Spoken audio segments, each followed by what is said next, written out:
Students, very good morning to all. Today we will take our geography chapter number 5, natural vegetation and wildlife. Natural vegetation जो मैं आपको ये अभी book के मैंने स्लाइड्स बनाई हैं, इसमें जो भी अंडरलाइन पोर्शन है वो आप एज ए नोट अपनी कॉपी में नोट करेंगे. So let's start. Natural vegetation refer to a plant community which has grown naturally without human aid and has been left undisturbed by human for long time. This is termed as virgin vegetation. So natural vegetation वो plant हैं, चाहे वो किसी भी area में हों, किसी भी तरह के हों, जिनको ह्यूमन की हेल्प नहीं मिलती और वो नेचर में अपने आप ग्रो होने लगते हैं.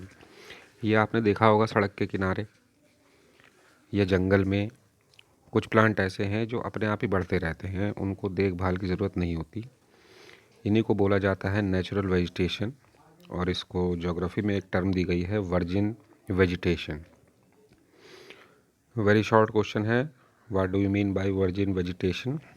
तो इसमें आप यही लिखेंगे, virgin vegetation refers to a plant community which has grown naturally without human add.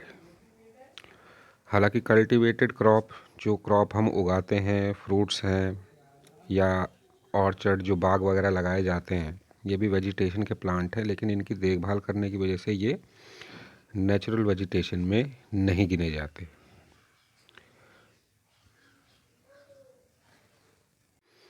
अब आते हैं दो नए टर्म, फ्लोरा एंड फौना.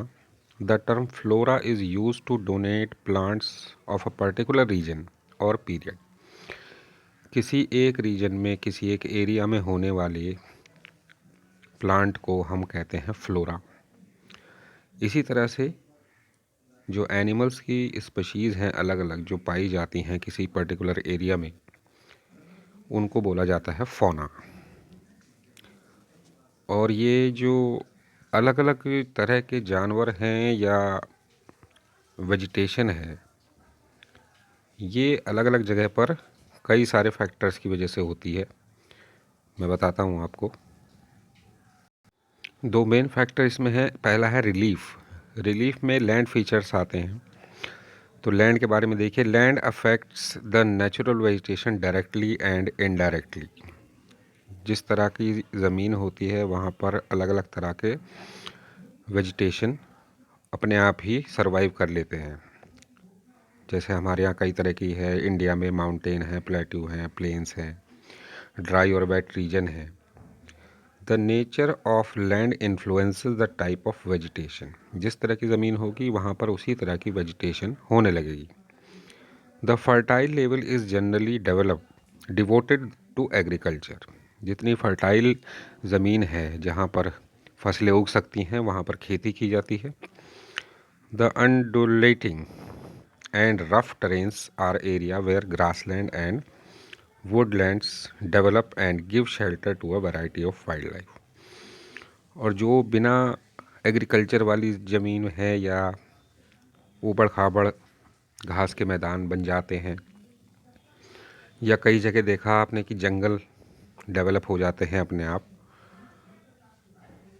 तो वहाँ पर अपने आप ही जो है वाइल्ड लाइफ, तरह तरह के जानवर उसमें रहने के लिए आ जाते हैं.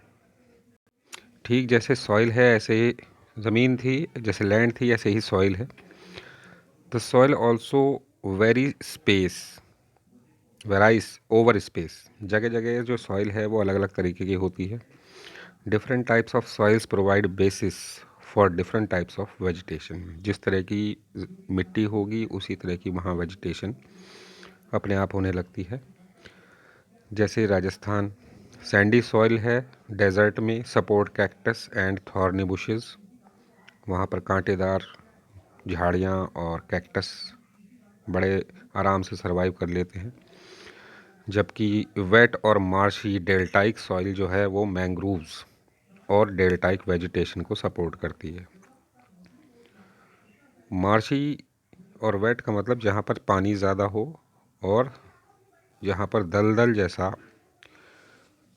ज़मीन होती है, जो मिट्टी होती है, वो उसमें पानी बहुत ज़्यादा होता है। डेल्टाइक, जहाँ पर दो नदियाँ आपस में मिल रही हों, उसके बीच के एरिया को डेल्टा बोलते हैं। तो वहाँ पर मैंग्रोव्स और डेल्टाइक वेजिटेशन पाई जाती है। The hill slopes with some depth of soil have conical trees.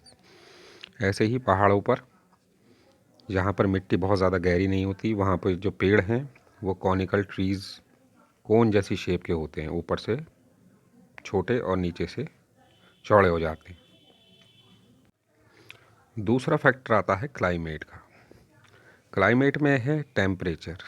The character and extent of vegetation are mainly determined by temperature along with humidity in the air, precipitation and soil. Vegetation किस तरह की होगी ये determine करता है कि वहाँ का टेम्परेचर कैसा है, साथ में ह्यूमिडिटी कितनी है एयर में, बारिश कैसी होती है और सॉइल कैसी है। जैसे हिमालय के स्लोप्स हैं,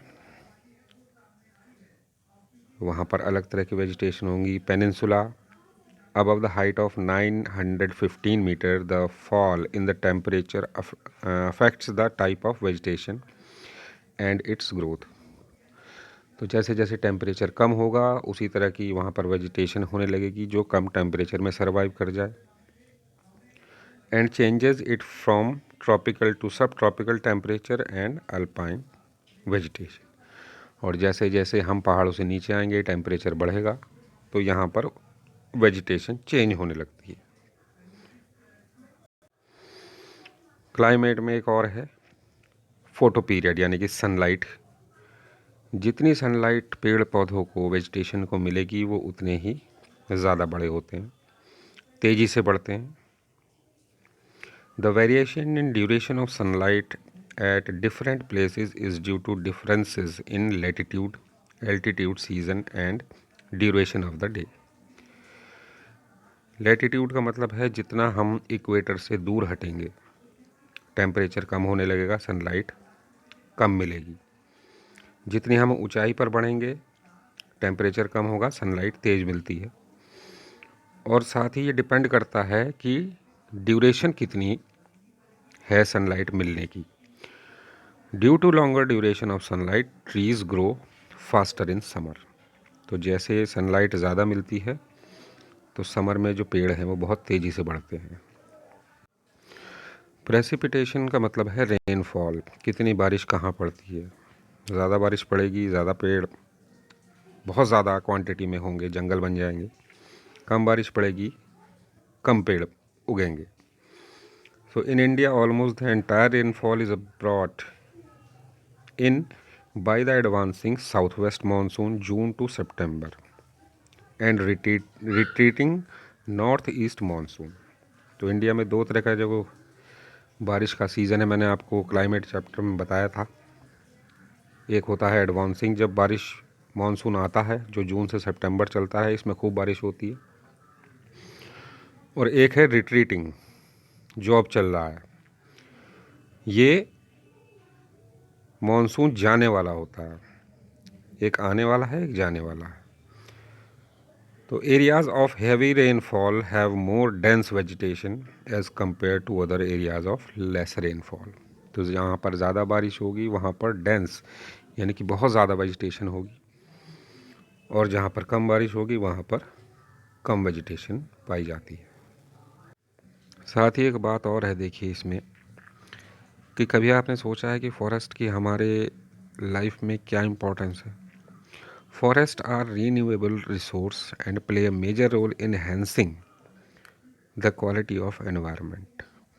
फॉरेस्ट एक रीन्यूएबल रिसोर्स है, रीन्यूएबल जो अपने आप बन जाते हैं, और साथ ही ये एनवायरनमेंट की क्वालिटी को अच्छा करते हैं, क्योंकि जो वेजिटेशन है वो हमें पता है, जो हरे पेड़ पौधे हैं वो कार्बन डाइऑक्साइड को अपने अंदर यूज़ करते हैं और ऑक्सीजन छोड़ते हैं। तो इस तरह से ये प्यूरीफायर का काम करते हैं। दे मॉडिफाई लोकल क्लाइमेट, साथ ही ये क्लाइमेट को भी चेंज करते हैं। कंट्रोल सॉइल इरोजन, मिट्टी को बहने से बचाते हैं। रेगुलेट स्ट्रीम फ्लो, पानी के फ्लो को कंट्रोल करते हैं। Support a variety of industries, पेड़ पौधों से कई इंडस्ट्रीज़ को रॉ मटेरियल मिलता है जिससे सामान दवाइयाँ वगैरह बनाई जाती हैं। Provide livelihood for many communities, और जो लोग जंगल के आसपास रहते हैं, गांव ऐसे टच में हैं, वहाँ के लोगों को ये अपने खाने पीने के लिए सामान देते हैं, और इनकी जड़ी बूटियाँ हों या पेड़ों के प्रोडक्ट हों, इनसे वो लोग बेचकर अपना जीवन चलाते हैं। It controls wind force and temperature and causes rainfall. साथ ही जो जंगल हैं वो विंड फोर्स यानी कि हवा चलने को उसको कंट्रोल करते हैं, टेम्परेचर मेंटेन रखते हैं और रेनफॉल कराने में मदद करते हैं। अब आते हैं इकोसिस्टम। इकोसिस्टम में देखिए क्या है, all the plants and animals in an area are interdependent and interrelated to each other in their physical environment. किसी एरिया के जो प्लांट और एनिमल हैं वो एक दूसरे पर डिपेंड रहते हैं और एक दूसरे से जुड़े हुए हैं अपने फिजिकल एनवायरनमेंट में, इसलिए thus forming an ecosystem. Human beings are also an integral part of ecosystem. तो ये सब मिलकर जो है एक इकोसिस्टम बनाते हैं। पेड़ पौधों से हमें फ़ायदा है, पेड़ पौधों को हमारी ज़रूरत है, एनिमल्स को पेड़ पौधों की ज़रूरत है। तो इस तरह से ये सब हम आपस में एक दूसरे से रिलेट रहते हैं, इसी जो चेन को कहते हैं इकोसिस्टम। तो गाइस, जितना ये अंडरलाइन पोर्शन है ये आप नोट कर लीजिएगा एज ए नोट्स। और आज के लिए इतना ही, अगला पार्ट मैं भेजूँगा।